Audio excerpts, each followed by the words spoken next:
한 주 동안 잘 지내셨나요? 네, 오랜만에 얼굴 보고 예배 드리니까 너무 좋네요. 여러분 혹시 그 마블에서 나온 스파이더맨이라는 영화 혹 보셨어요? 스파이더맨 영화 보셨어요? 좀 있으면은 이제 12월 달에 개봉하는 게 뭐죠? 무슨 웨이홈인가? 네, 아무튼 좀 있으면 12월 달에 또 개봉을 하는데 첫 번째 시리즈 영화 아세요? 홈커밍 데이. 보신 분 손 들어보세요. 홈커밍 데이. 오, 역시 하람이 수줍게 이렇게 들었어요. 고마워요. 아직 영화를 보지 않은 사람들에게는 조금 이제 스포가 될 수 있기 때문에 아주 간략하게만 제가 이 스토리를 말하자면, 이 영화의 주인공인 스파이더맨은 고등학교에 다니는, 여러분들과 같이 고등학교에 다니는 피터라는 학생이에요. 실제로도 이 영화의 배경에도 고등학교와 학생들이 굉장히 이제 많이 나오고 있어요. 주인공을 맡은 배우도 얼굴을 보면 엄청 앳된 얼굴을 가지고 있죠. 이 주인공 피터는 좋은 기회가 있어서 이제 아이언맨 아시죠, 여러분? 아이언맨과 같은 여러 히어로들과 함께 큰 활약을 펼치게 돼요. 그래서 주인공은 이제 자신도 이제 나도 비록 고등학생이지만 어벤져스에 들어갈 수 있지 않을까? 이렇게 기대를 하는 마음을 갖게 되죠. 이 피터를 이끌어줬던 아이언맨인 토니 스타크는 그런 기대감을 갖고 있는 이 피터에게 아직은 위험한 세상에 이렇게 노출시키지 않고 싶어서 자제를 이렇게 시키게 됩니다. 그런데 정의감에 똘똘 뭉쳐서 히어로가 되고 싶었던 피터는 약간 반강제적으로 다시 평범한 학생 생활로 이제 돌아가게 되는 거죠. 그래도 간간히 이제 자기가 만든 쫄쫄이 스파이더맨 옷을 입고 어려운 사람들을 이렇게 도우면서 지내고 있었어요. 그러다가 정말 강력한 큰 적을 만나게 되었는데, 피터는 그 적들을 자신이 가진 힘으로 이길 수 있을 거라고 생각했어요. 저 정도쯤이면은 내가 가진 능력으로 이길 수 있겠지. 그런데 엄청난 오산이었죠. 위기가 찾아오게 되었고, 결국에는 결정적인 순간에 아이언맨이 나타나서 다시금 도와주게 되었어요. 이 일로 인해서 피터는 다시금 두려움에 사로잡힙니다. 내가 정말로 세상을 구할 히어로가 될 수 있을까? 아직은 엄청 미숙하고 세상에 내놓기도 불안한 이 어린 히어로가 점점 성장하면서 정말로 그럴듯한 당당한 이제 어벤져스가 되어가는 과정을 그린 영화가 스파이더맨 1편 홈커밍 데이예요. 왠지 이거 영화 홍보하는 것 같은데, 여러분 이 영화에서 아직 미숙하고 두려움에 사로잡혀 있는 주인공을 다시 깨우쳐주고 조언도 해주고 이끌어준 핵심 인물이 누구였냐면 아이언맨이었어요. 토니 스타크. 먼저 자신이 히어로의 인생을 살아봤잖아요. 경험도 있고, 그러니까 그 경험들도 이야기해주면서 조언도 해주면서 미숙했던 그 주인공을 점점 성장시키는 것이 이렇게 보이더라고요. 재밌게 보이더라고요. 저는 이 영화를 보면서 마치 이 미숙한 주인공이 이 땅을 살아가는 저와 여러분들과 같은 그리스도인들처럼 이렇게 매칭이 되더라고요. 분명히 예수 그리스도를 믿고 우리는 지난 말씀을 통해서 새로운 정체성을 얻었다고 했어요. 그렇죠? 새로운 정체성을 가진 존재가 되었고, 늘 우리가 살아가는 동안 주님이 함께 하시는 복을 누리는 그런 복된 존재가 되었지만, 세상 앞에 섰을 때는 어때요? 여전히 미숙하고 여전히 그 세상의 유혹에도 쉽게 넘어지고 실수하고 넘어지는 우리들을 발견하게 되는 거죠. 충분히 우리 안에는 그 세상의 유혹과 시험들을, 그리고 우리를 넘어뜨리게 만드는 모든 죄로부터 이길 힘을 주시는 성령님이 우리 안에 계심에도 불구하고 제대로 힘도 써보지 못하고 우리는 늘 넘어져요. 아직은 미숙해 보이는 그 스파이더맨처럼요. 심지어 세상은 그런 우리를 어떻게든 넘어뜨리려고 내부적으로 또 외부적으로 압박을 가하고 우리의 믿음에 도전을 가한다는 거예요. 그래서 우리는 이 히어로 DNA를 갖고 있지만 아직은 미숙하고 연약해 보이는 스파이더맨처럼 영적으로 미숙하고 두려움에 떨고 있는 그런 상태처럼 비춰져요. 여러분들의 모습은 어떤가요? 세상 속에서 이 하나님이 주신 하나님 나라의 백성이라는, 교회라는 DNA를 우리는 갖고 있잖아요. 그 DNA를 가지고 능히 세상을 이기면서 살아가고 계신가요? 베테랑 히어로인 이 아이언맨처럼 막 악당을 쳐 부수고 막 죄를 이기고 유혹들을 뿌리쳐내면서 그렇게 여러분 믿음으로 승리하면서 살아가고 계신가요? 아니면 이 미숙한 스파이더맨처럼 세상 앞에서 두려워하며 움츠러들면서 그렇게 살고 있지는 않으신가요? 오늘 우리가 읽은 이 본문은 하나님께서 주신 DNA로 일평생 세상에서 승리하면서 하나님이 주신 사명을 다 감당하고 이제 말년이 된 베테랑 그리스도인 사도 바울이 그의 제자이자 아직은 미숙하고 세상의 도전과 유혹 앞에서 두려움 가운데 있는 어린 디모데를 향해서 쓴 편지예요. 마치 베테랑 히어로인 아이언맨이 아직은 미숙한 히어로의 DNA만 가지고 있는 스파이더맨을 향해서 조언해 주는 것과 굉장히 비슷한 상황이라고 보면 돼요. 디모데는 영적인 아버지이자 멘토인 사도 바울의 권면을 통해서 다시금 일어서게 됩니다. 이 말씀을 통해서요. 저는 오늘 이 말씀을 통해서 세상 앞에서 두려워하며 또 움츠러들고 있는 저와 여러분들이 다시금 좀 도전을 얻는 시간이 되었으면 좋겠어요. 영적으로 성장하고 다시금 세상 앞에 맞서 싸워서 이길 수 있는 힘을 얻는 그런 결단을 갖는 그런 시간이 되기를 소망합니다. 여러분, 본문을 차근차근 살펴보면서 여러분들이 그런 도전을 좀 얻었으면 좋겠어요. 먼저 이 편지를 쓰는 사도 바울은 1절을 보면은 어미 명하노니라고 말하고 있어요. 어미 명하노니. 명령이라는 거예요. 그것도 하나님 앞에서, 모든 사람들을 심판하신 예수님 앞에서, 그리고 하나님 나라 천국 앞에서 우리에게 명령하고 있는 거예요. 여러분, 성경을 보면 정말 많은 명령문이 나오는데요. 명령이 있는데, 여러분, 명령은 해도 되고 안 해도 되는 걸까요? 아니면 꼭 해야 되는 걸까요? 꼭 해야 되는 거예요. 그래서 명령하신 거예요. 무조건 해야만 하는 거예요. 왜냐하면은 명령이라서 우리가 해야 되는 게 아니고요.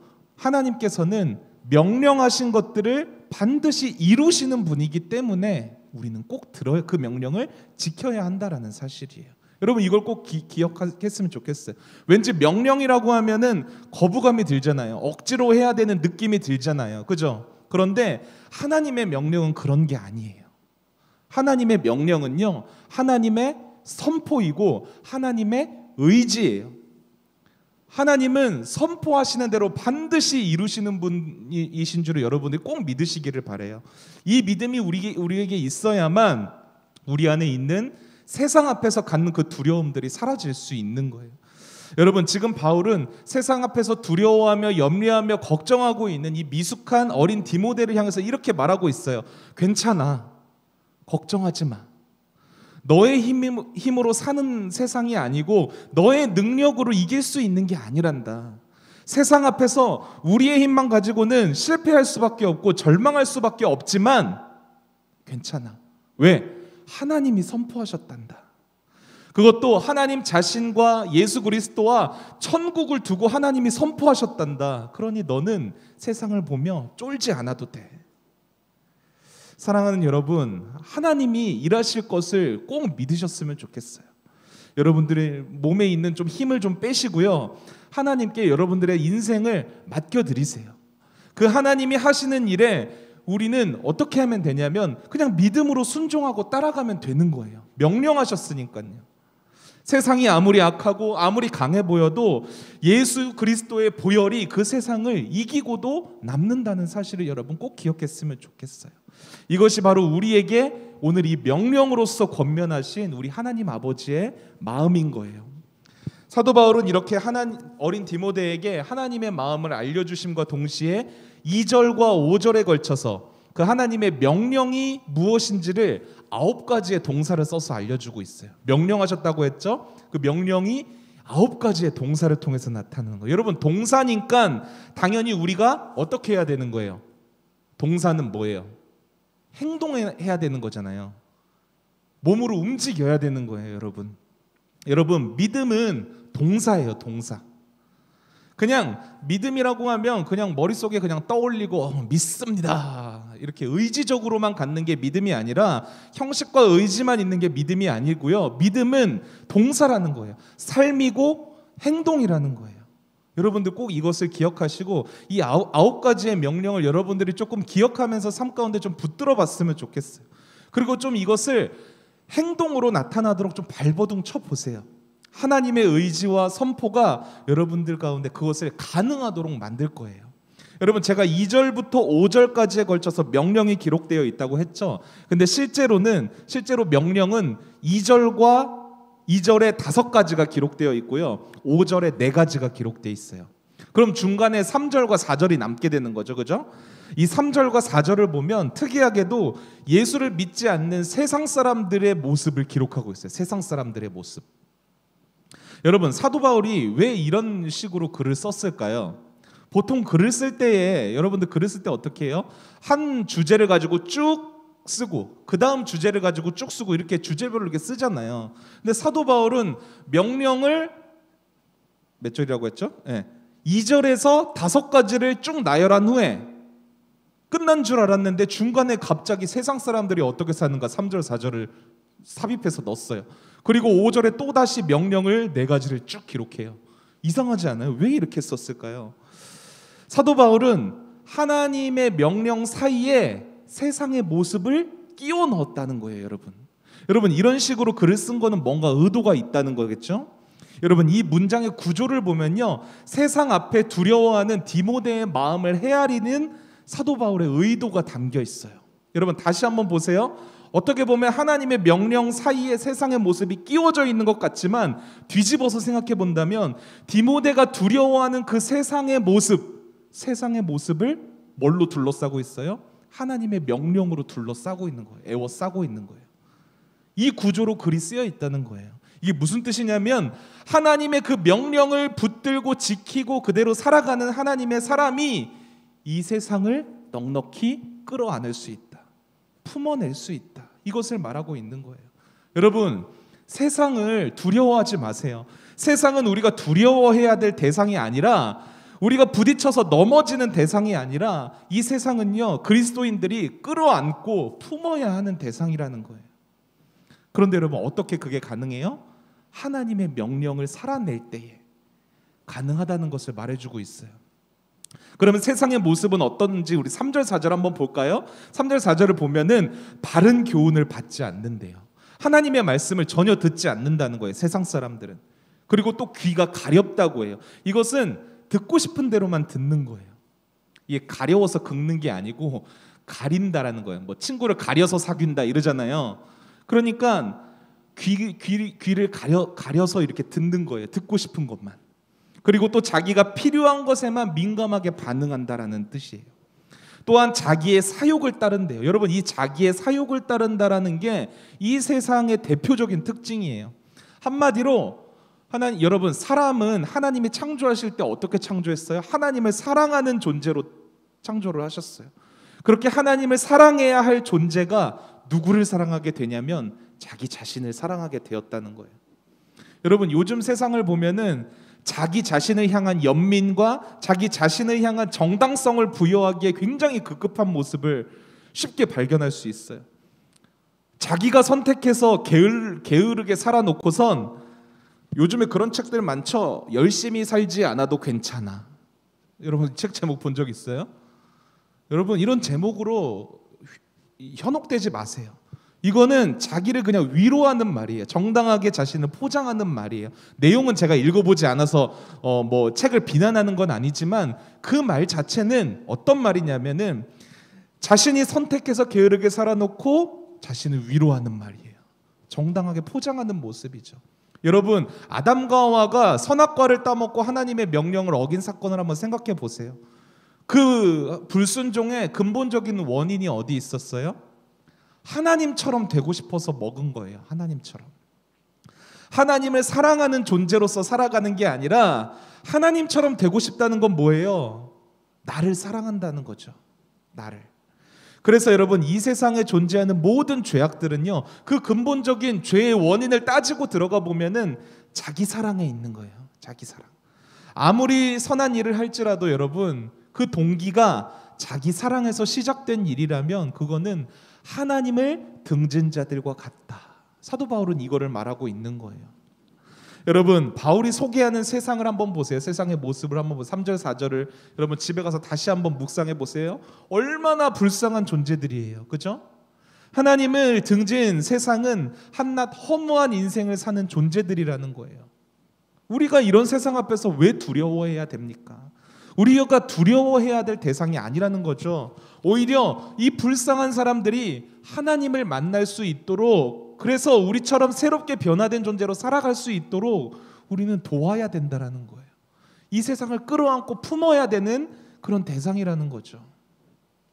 여러분, 그것이 어떻게 가능하냐면요, 이제부터 2절과 5절에서 지키라고 하신 오늘의 포인트예요. 하나님의 명령을 붙들기만 하면 가능한 건데 9가지 동사로서 제시하고 있다고 했죠. 이 9가지 동사를 제가 빠르게 쭉 살펴볼 거예요. 첫 번째 명령은 뭐냐면 하나님의 말씀을 전파하라라는 거예요. 전파하라. 여기서 말씀은 로고스라는 헬라어 동사를 가지고 있는데요, 복음이라는 뜻을 갖고 있어요. 복음을 전하라는 거예요. 허무한 인생, 죽음을 향해서 가는 그 인생을 사는 그 세상 사람들을 향해서 너희는 복음을 전하는 인생을 살아라. 어떻게 하는 게 복음을 전하는 인생을 사는 것일까요, 여러분? 모든 일 다 접고 학교도 오늘 때려치고 오늘 말씀에서 복음 전하라고 했으니까 나는 전도만 할 거야. 이게 복음을 전하는 삶인가요? 아니에요. 그게 아니라 우리가 무슨 일을 하든지 어떤 일을 하든지 그 일을 통하여서 복음을 전하는 도구로 삼아야 한다는 거예요.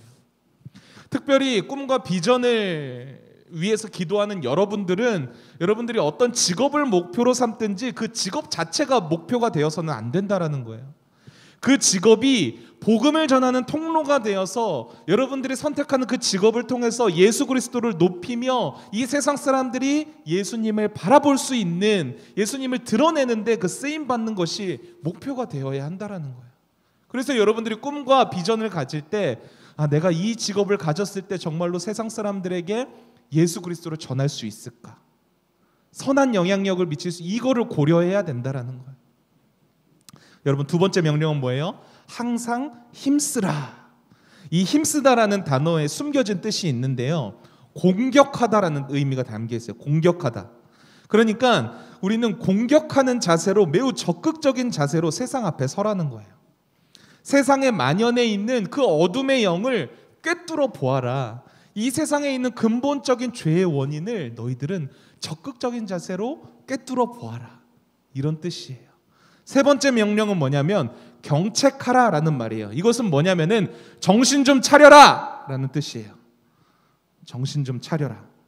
깊이 잠들었던 세상이 깨어나도록, 여러분 잠에서 깨어날 때 뭐 듣고 깨어나요? 알람 소리 듣고 깨어나잖아요. 너희들이 이 세상의 알람이 되어서 종을 쳐서 그들이 정신을 차리게 해라. 이게 어떤 말이냐면요, 세상 가운데 있는 죄를 여러분들이 지적할 수 있어야 된다는 말이에요.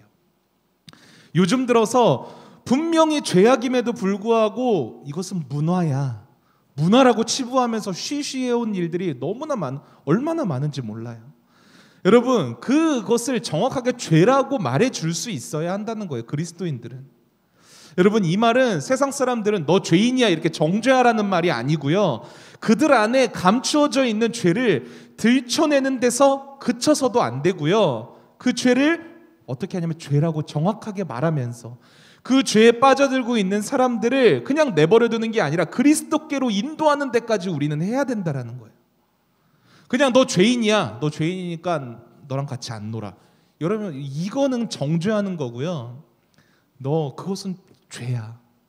그 죄를 깨끗함 받을 수 있는 길은 오직 예수 그리스도밖에 없어. 여기까지 가야 된다는 거예요. 그들이 그리스도의 보혈로 그 죄를 사함받고 치유받고 회복할 수 있도록 하는 사명이 우리에게 있다는 것을 여러분 꼭 기억했으면 좋겠어요. 여러분, 죄인들을 사랑할 수 있는 사람들은요, 교회밖에 없어요. 이 땅에 오직 교회만이 죄인을 사랑할 수 있는 힘이 있고요, 교회만이 죄인을 회복시키고 깨끗하게 하고 다시 태어나게 할 수 있는 힘이 있는 거예요. 여러분, 이 사실을 꼭 기억하시면서 주변에 만약 그런 친구들이 있다면 그리스도께로 좀 인도해 주세요. 회복될 수 있도록. 여러분, 네 번째 명령은 뭐냐면 경계하라라는 거예요. 경계하라. 이건 뭐냐면 옳고 그름이 뭔지를 알게 하라라는 뜻이에요. 진리의 길에서 벗어난 사람들을 진리 안으로 끌고 들어오라는 거예요. 이 경책하다라는 명령과 굉장히 비슷한 뜻이에요. 다섯 번째 명령은 뭐냐면 권하라라는 거예요. 권하라. 권면하라. 이것은 말로만 하지 말고 네가 직접 찾아가라. 가까이에 그 사람을 두고 그 사람에게 도움을 주어라. 배고픈 자가 있으면 먹을 거를 주고 추위에 떠는 자가 있으면 네 옷을 벗어서 입혀주고 죄에 깊이 빠진 자가 있다면 그 죄에서 꺼낼 수 있는 유일한 길 예수 그리스도께로 인도해라. 이것이 바로 복음의 실천적인 명령인 거예요. 여러분, 이 5가지 명령을 2절에서 명령하시면서 뭐라고 말하냐면은 때를 얻든지 못 얻든지 순종하라라고 말씀하셨어요. 세상이, 여러분, 우리가 복음을 전해도 세상은 안 들을 확률이 더 높아요. 그죠? 죄가 가득한 세상이기 때문에. 그런 세상이 예수님을 바라보든지 바라보지 않든지 그것은 그들의 몫이에요. 하나님의 백성인 우리가 해야 될 일은요, 계속해서 끊임없이 그들을 초청하고 하나님의 말씀을 선포하고 그들을 우리 편에 가까이 두는 일이에요. 결과는 하나님께 맡겨드리고. 그래서 하나님의 복음을 전하는 저와 여러분들이 되어야 한다는 것이죠. 여러분, 이제 5절에서 나타난 4가지 명령을 또 간략하게 빠르게 살펴볼게요. 6번째 명령은 뭐냐면 신중하라 라는 거예요. 신중하라. 이 말은 정신을 차리라 라는 말과 똑같아요. 정신을 차리라. 그러니까 세상에 묶여있는 것과 같은 모습에서 깨어서 정신을 차리라는 거예요. 여러분, 우리는 그리스도인들은 세상의 그 어떤 것에서도 묶여 있어서는 안 돼요. 세상에 매여 있는 사람들이 그리스도인 중에서도 얼마나 많은지 몰라요.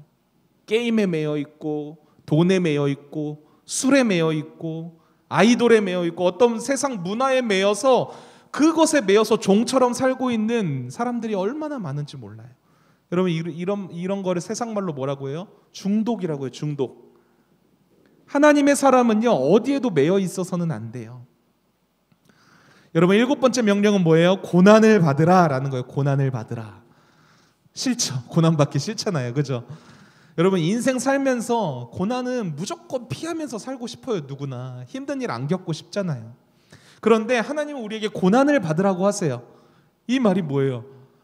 우리가 힘들어하는 것을 하나님께서 원하실까요? 그런 말이 아니라요, 하나님의 사람에게 있어서는 고난도 실패가 아니라는 것을 말씀해 주는 거예요. 고난은 여러분 실패가 아니에요. 적어도 예수 그리스도를 믿는 우리에게 있어서는. 세상 사람들에게는 고난받으면 실패한 인생이다, 어려운 일을 당하는 것이 진 거라고 생각해요. 패배한 거라고 생각해요. 그러나 하나님께서는 우리의 실패도 선으로 바꾸시는 하나님이에요. 여러분, 그 하나님을 경험하기 위해서 우리는 고난도 기꺼이 당할 줄 알아야 되는 사람이 된다는 거예요. 여러분, 인생에서 고난이 찾아올 때, 힘든 일 찾아올 때 그걸 이상하게 여기지 마세요. 거부하지 마세요. 피하지 마세요. 그 고난 안에서 일하시는 하나님, 그 고난까지도 사용하셔서 선으로 바꾸시는 하나님을 여러분들이 좀 경험해 봤으면 좋겠어요. 8번째 명령은 전도자의 일을 하라라는 거예요. 전도자의 일. 여러분, 전도자의 일이 뭐예요? 복음을 전하는 일이겠죠? 여러분, 복음을 전하는 것은 우리가 하고 싶어서 할 수 있는 일이 아니에요. 우리의 의지로 할 수 있는 일이 아니라는 거예요. 어떻게 할 수 있냐면 영혼을 사랑하는 마음을 가져야지만 할 수 있어요. 잃어버린 영혼에게 하나님은 온 관심을 두시면서 눈물을 흘리시는 그 하나님 아버지의 마음을 알아야지만 우리가 복음을 전할 수 있다라는 거예요. 하나님의 마음을 깊이 아는 사람만이 정말로 전도자의 삶을 살아갈 수가 있는 거예요. 여러분, 하나님은요, 여러분들이 친구들 몇 명 억지로 교회에 한두 주 이렇게 끌고 나오는 거를 원하시는 게 아니에요. 하나님이 원하시는 거는요, 주님을 알지 못하는 친구에게, 죄 때문에 힘들어하는 그 친구에게 그 하나님 아버지의 마음을 가지고 그들이 진정으로 회개하고 구원받을 수 있도록 복음을 전하시는, 예수 그리스도를 전하는 거를 하나님이 원하시는 거예요. 여러분, 꼭 교회에 데리고 나와야 전도라고 생각하지 마세요. 아버지의 마음을 가지고 여러분들 그리스도를 좀 전하는 여러분들이 되었으면 좋겠어요. 드디어 마지막 명령이에요. 마지막 명령은 뭐예요? 내 직무를 다하라. 우리에게 맡겨진 고유한 사명이 있는데 그 사명을 끝까지 붙들고 이뤄내라라는 말이에요. 여러분, 우리가 하나님의 명령을 지키는 것은요, 하루나 이틀이나 뭐 성인이 될 때까지 이게 다 되는 게 아니에요. 하나님이 부르시는 그날까지 우리는 끝까지 붙들어야 하는 거예요. 여러분, 이렇게 사도 바울은 세상을 넉넉히 이기고도 남아서 품을 수 있는, 세상을 품을 수 있는 9가지의 하나님의 명령을 가르쳐 주시면서 마지막으로 간증을 하고 있어요.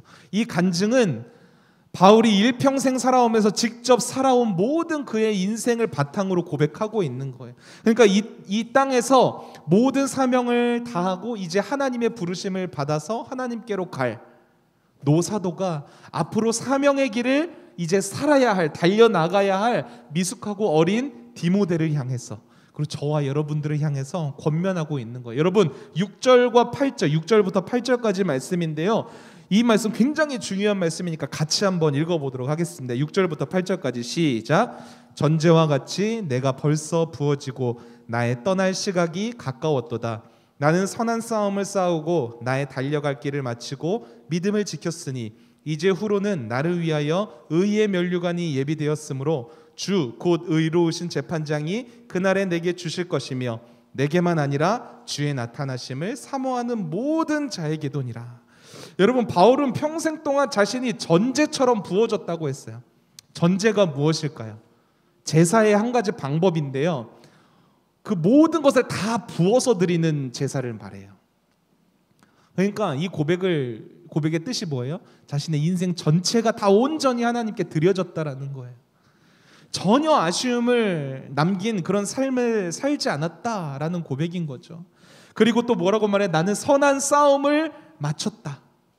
나는 달려갈 길을 마쳤다. 믿음을 지켰다. 여러분, 이 문장을 통해서 바울의 인생이 얼마나 치열했고 숨가빴으며 그럼에도 불구하고 승리의 확신이 있는 인생이었다라는 사실을 알 수 있어요. 그러면서 말하죠. 그렇게 살아온 나를 위해 뭐가 예비되었다? 의의 면류관이 예비되었다. 여러분, 보통 의라고 하면은 뭐를 떠올려요? 한자로 치자면 옳을 의를 떠오르죠. 옳은 일이나 뭐 선한 일을 생각하는 경우가 많은데, 성경에서 의라고 하면요, 우리가 하나님 앞에 부끄러움 없이 서는 것을 말하는 거예요. 부끄러움 없이 하나님 앞에 서서 하나님께 칭찬을 받는 모습, 그 하나님의 얼굴을 뵙는 것 자체가 의의 면류관이라는 거예요. 여러분, 우리의 가장 큰 상급은요, 우리 하늘 상급이라고 하잖아요. 그 가장 큰 상급은요 뭐냐면, 죄인이었던 우리가 당당하게 하나님 앞에 서서 하나님의 얼굴을 뵐 수 있는 거예요. 뿐만 아니라 주 곧 의로우신 심판장이 그날에 내게 주실 것이며, 예수님께서 의로우신 심판장이 되셔서 여러분 뭐 하시죠? 죄인들을 심판하실 거예요. 예수님이 이 땅에 다시 오시는 날에 예수님은 인자가 가득하신 분이 아니라 굉장히 매섭고 단호한 심판주가 되셔서요, 죄인들을 선악간에 심판하시는 심판주가 되실 거예요. 그래서 죄인들은 그 예수님을 봤을 때 가장 두렵고 무서운 존재가 될 수밖에 없어요. 그러나 여러분, 예수를 믿는 우리에게는 주님이 의로우신 심판장이 된다는 사실이 얼마나 큰 은혜가 되는지 몰라요. 얼마나 큰 위로가 되는지 몰라요. 주님이 의로우신 심판장이 된다는 사실이, 우리가 여러분 세상을 살면서 아무런 억울한 일을 당하고 손해를 봐도요, 이 사실을 믿으면요 억울하지가 않는 거예요. 지금도 하나님이 나를 다 지켜보고 계신다, 이 믿음이 있으니까요. 우리는 이 땅에서도 보잘것없는 모습으로 사는 것 같아도 여러분, 이 사실을 믿는 사람은요 승리자로 살아갈 수 있는 거예요. 실패 많은 인생처럼 보여도요 실제로는 영광스러운 인생을 사는 거예요. 왜요? 그 의로우신 재판장인 예수님께서 우리를 의롭다고 칭해 주실 것이기 때문이에요. 사랑하는 기찬말 여러분, 그러니까 결론적으로 세상 앞에서 두려워하지 마세요. 앞으로 여러분들이 살아가야 할 치열하고 복잡하고, 그리고 어떤 일이 벌어질지도 모르는 한 치 앞도 분별할 수 없는 그 세상 앞에서 여러분 어떻게 살아가야 되냐면, 믿음으로 담대하게 한다는 거예요. 하나님이 주신 명령을 붙들면서요. 하나님이 그럴 때 여러분들과 함께 하실 거예요. 때를 얻든지 못 얻든지 하나님의 사람으로서 하나님의 명령을 지켜 행하는 자들에게 의의 면류관을 예비해 놓으셨다고 했어요. 바라기는 여러분들이 이 믿음을 가지고 세상에서 믿음의 히어로로 좀 살아가셨으면 좋겠어요. 여러분 기억하세요. 믿음이 세상을 이기고도 남습니다. 믿으십니까? 믿음이 있는 자에게는 세상이 감당치 못하는 힘이 있는 거예요. 끝으로 뭐라고 말해요, 바울이? 내게만 아니라 주의 나타나심을 사모하는 모든 자에게도니라. 주님 오시는 그 날까지 주님을 사모하면서 우리에게 맡겨진 명령과 사명에 충성스럽게 살아갈 때에 우리에게는 승리의 영광이 주어진다라는 사실이에요. 이 사실을 믿고 여러분들의 세상 가운데 쫄지 말고 당당하게 살아가는 그리스도인들이 되기를 예수님의 이름으로 축복합니다.